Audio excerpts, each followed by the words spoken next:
सिर्फ ज्ञान ही मोक्ष का मार्ग हो सकता है? आइए जानते हैं सांख्य दर्शन क्या कहता है। Hello guys, welcome back to your own channel, that is Subjectaholic, and I hope you all are fit and fine.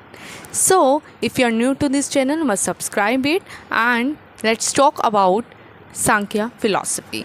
आज हम बात करने वाले हैं Sankhya philosophy knowledge and curriculum paper number first B.Ed second year. ठीक है, if you are new to this channel must subscribe it and you can share with your friends ताकि उनकी भी मदद हो जाए सांख्य फिलॉसफी को समझने में। तो काफ़ी easy philosophy, I will try my best कि आपको प्रॉपर तरीके से अंडरस्टैंडिंग इस कंसेप्ट की हो जाए। तो चलिए बिना डिले करे शुरू करते हैं सांख्य फिलॉसफी। इससे पहले मैं आपको ऑलरेडी वेदांता फिलॉसफी जो हमारी इंडियन फिलॉसफी है उसके बारे में बता चुकी हूँ। If you haven't watch that I would recommend you to watch that video and I will give you the link in the description box, must watch that. Alright, obviously guys, now let's start from what is the meaning of Sankhya. ठीक है, Sankhya is one of the oldest school of Indian philosophy. Sankhya जो है बहुत पुरानी Indian philosophy है। ठीक है, जो वर्ड सांख्या है उसका मतलब जानना बहुत ज़रूरी हो जाता है। सांख्य का मतलब होता है नॉलेज या फिर तो नंबर, संख्या बेसिकली सांख्या। ठीक है, द फिलॉसफी एक्सप्लेन्स, जो फिलॉसफी वो एक्सप्लेन करती है द वर्ड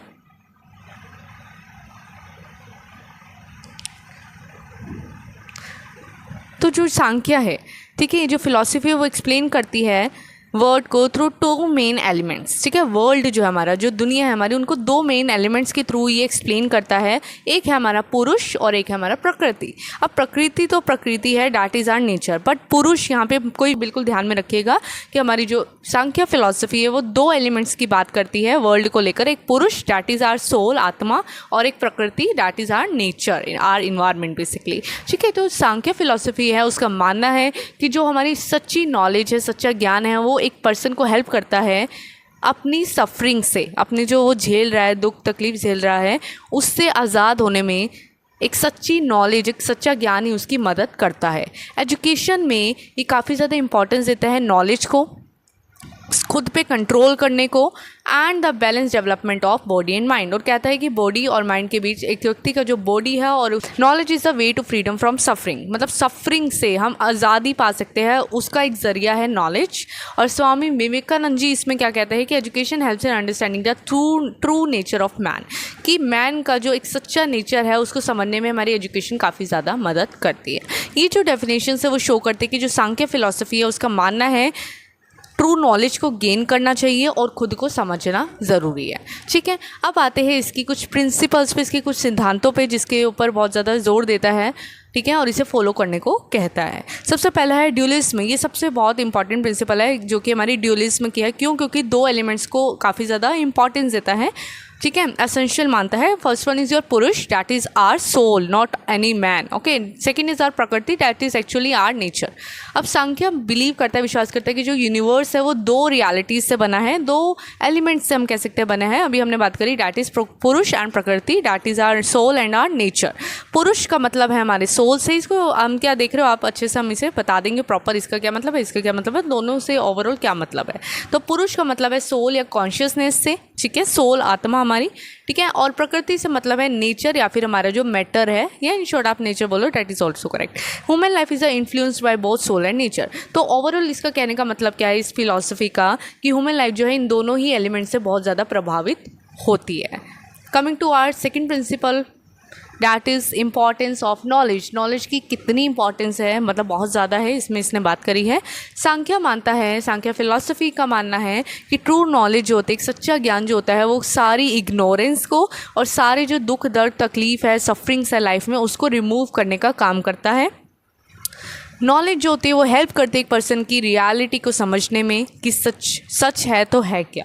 एजुकेशन को क्या करना चाहिए, इसीलिए एजुकेशन को ये करना चाहिए कि वो बच्चों के अंदर, वो इंडिविजुअल्स के अंदर विजडम, बुद्धि पैदा करे, डेवलप करे, और उसको समझने का ज्ञान उसमें होना चाहिए। ठीक है, then development of mind and senses. Education, हमारी जो सांख्य फिलॉसफी है वो ये भी कहती है कि जो हमारी एजुकेशन है उसे माइंड को, जो हमारी चाइल्ड है, हमारे जो इंडिविजुअल्स हैं, उनके माइंड को और उनके सेंसेस को जितना ज़्यादा हो सके, सेंसेस कौन से हमारे, सूंघना, ठीक है, देखना, और कौन से होते हैं, टेस्ट करना, ये सब हमारे सेंसेस है। इनको और जो हमारा माइंड, हमारा जो दिमाग है, उसको ट्रेन करना चाहिए एजुकेशन को। प्रॉपर कंट्रोल सेंसेस पे होना बहुत ज़रूरी है, मतलब ये भी सेल्फ कंट्रोल की ही बात कर रहा है और कह रहा है सेल्फ कंट्रोल होगा तो उससे क्या होगा, हमारी लाइफ में काफ़ी ज़्यादा डिसिप्लिन जो है एक मेंटेन रहेगा, एक peaceful life we can survive. All right, Sankhya gives importance to mental and physical development. जो सांख्य फिलोसफी है उसका मेन फोकस मेंटल और फिजिकल डेवलपमेंट पे है, ठीक है ना। सेल्फ कंट्रोल एंड डिसिप्लिन की बात करता है। Sankhya philosophy emphasises self discipline, self discipline को बहुत ज़्यादा जोर देता है, खुद पर एक जो है कंट्रोल, एक डिसिप्लिन होना चाहिए खुद में। एक person should control desires and emotion. Self discipline से सीधा सा मतलब ये है कि एक पर्सन को अपने डिज़ायर्स पर, अपनी इच्छाओं पर, अपने इमोशंस पर, अपनी फीलिंग्स पर एक कंट्रोल होना चाहिए। Discipline helps in achieving peace and concentrations. जब बंदे के अंदर अपना आपको कंट्रोल करना आ जाएगा, अपने आप को डिसिप्लिन मतलब कि अपने डिज़ायर्स को, अपने फीलिंग्स को कंट्रोल करना आ जाएगा। मतलब एग्जांपल ले सकते हैं कि जैसे आपको कुछ अभी मीठा खाने का मन कर रहा, तो you should just control yourself कि अभी नहीं खाना, ठीक है, ऐसे करके। So this is something discipline, ठीक है। तो डिसिप्लिन जो from suffering, the main M जो है हमारा, जो मेन गोल है सांख्य फिलोसफी का, वो क्या है, आज़ादी। किससे? दर्द से, उन सारी सफरिंग से जो एक लाइफ में जब इंडिविजुअल पैदा होता है उससे लेकर एक डेथ तक जो उसे झेलना पड़ता है, वो सारी सफरिंग से आज़ादी इसका मेन एम है सांख्य फिलोसफी का।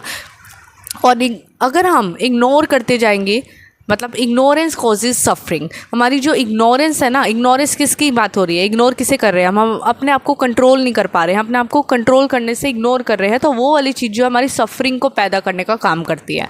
जितने ज़्यादा हम अपने इमोशंस में, इस वर्ल्ड में घुसे रहेंगे, तब तक हमारा क्या होगा, हम सफरिंग करते रहेंगे।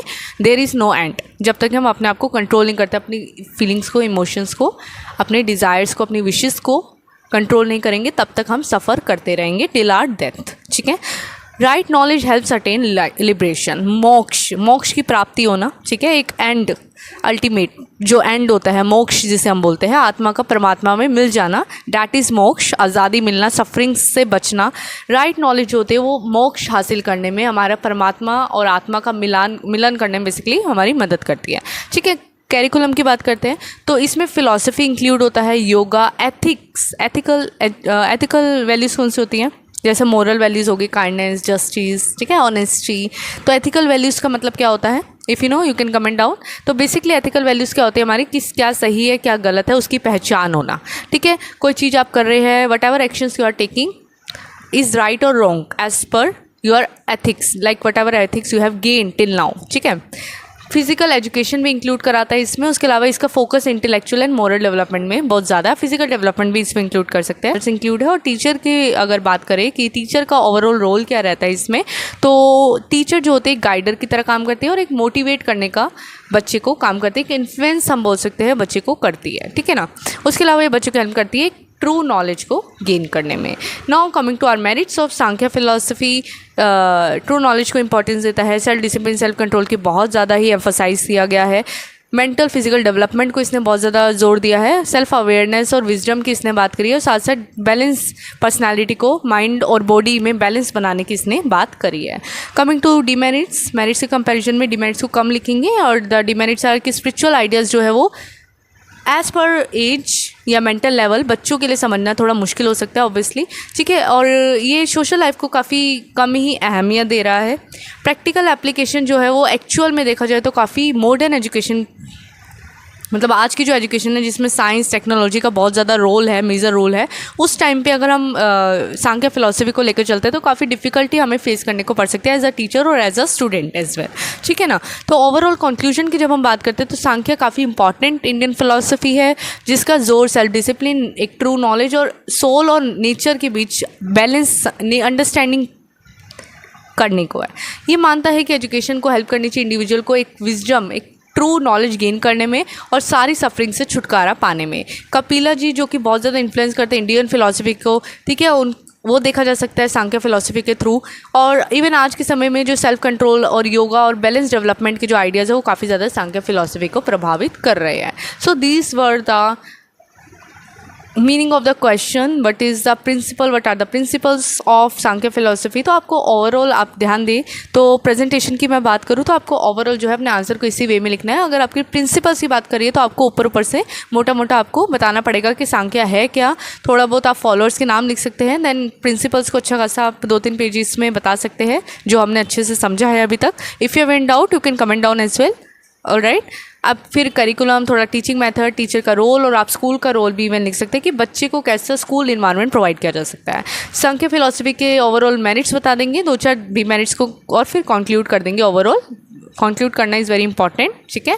तो ओवरऑल ऐसे करेंगे तो बेसिकली आपकी जो इंडियन फिलॉसफी है ना, हमारी वेदांत और समख्य हो सकता है आपकी वेस्टर्न फिलॉसफी, और आपकी जो इंडियन फिलॉसफी है उसमें आपको चॉइस दे दी जाए। दोनों ही 16 मार्क्स, ऑब्वियसली 16 मार्क्स का ये आता ही थोड़ा इंपॉर्टेंट है आपका जो वेस्टर्न फिलॉसफी, इंडियन फिलॉसफी, इसको बिल्कुल मत छोड़िएगा, इसको अच्छे से करके जाइएगा, ठीक है। और I will give you the link of previous videos as well, western philosophies चारों जिसमें मैंने कवर करी हुई है, और वेदांता फिलॉसफी एज वेल, उसका लिंक आपको डिस्क्रिप्शन बॉक्स में मिल जाएगा। You can watch chat as well, ठीक है। आपके लिए यूज़फुल होगा, अपने फ्रेंड्स को आप शेयर कर सकते हैं। एंड ऑब्वियसली अगर आपको वीडियो अच्छी लगी हो तो लाइक कीजिएगा, motivate us, and keep smiling guys, don't forget to subscribe Subjectaholic. Thank you so much.